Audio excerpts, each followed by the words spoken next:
All week, WCCO has been investigating the laws and policies surrounding grooming. We shared the story of Hannah LoPresto, who told police she was groomed in high school. She is now speaking out in hopes of creating awareness and change. WCCO Senior Investigative reporter Jennifer Mayerle discovered some of the loopholes in the law and the proposed solutions.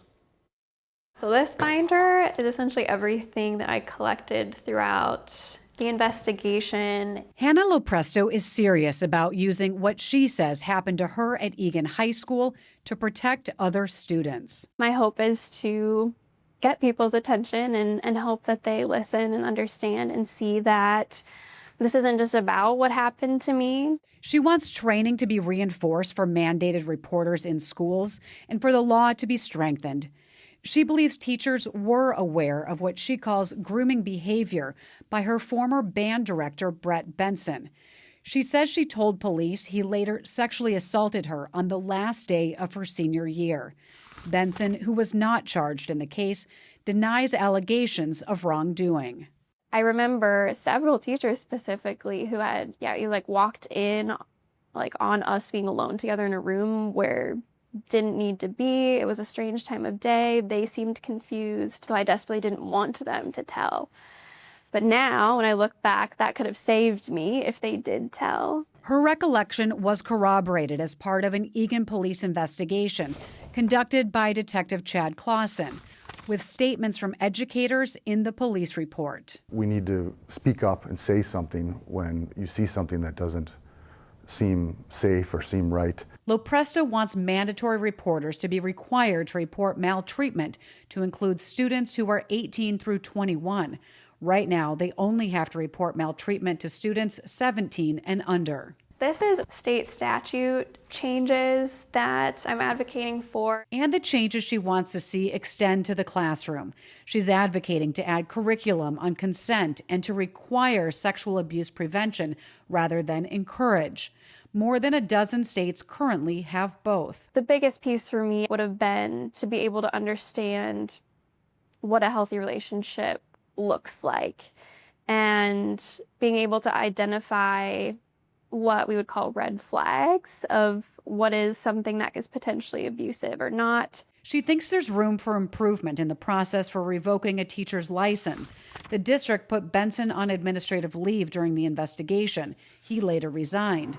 LoPresto wants the Department of Education to be able to lift the 3-year statute of limitations. There are some loopholes there where they're restricted to when they can investigate incidents. That's concerning. They could look into the more recent events of what this teacher had done at the school. They weren't allowed to talk to me because I was more than 3 years prior. It just doesn't make any sense to me why there'd be a statute of limitations on looking into child sexual abuse at school.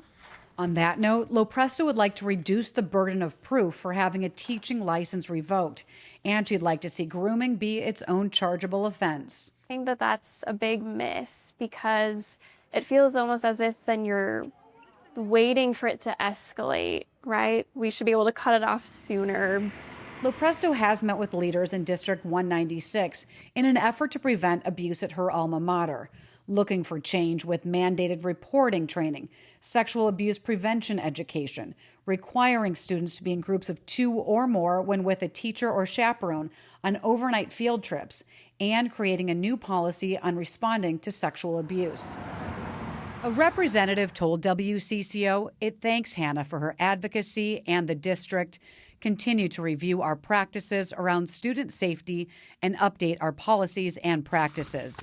The district did adopt a new policy this year titled Employee-Student Relationships, reinforcing an educational environment in which all students are treated with respect and dignity. One section reads, sexual relationships between school district employees and students, without regard to the age of the student, are strictly forbidden and may subject the employee to criminal liability.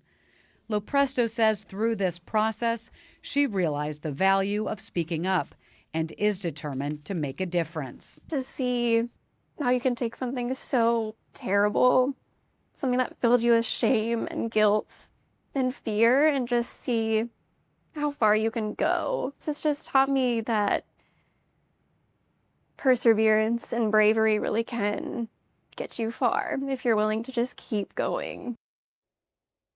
One law has changed since LoPresto was in school. Counties can now prosecute a person in a position of authority of a student age 18 and older. Now, according to the document provided by LoPresto, the Dakota County Attorney's Office said it turned down charging Benson in her case because the law at that time didn't allow it to, Frank. Well, we've learned a lot in the last few days, Jen. What comes next? All right, LoPresto plans to lobby for change this next legislative session, and she's pushing for progress with her old school district. Momentum is already growing. Tomorrow at 6, a meeting between LoPresto and a lawmaker.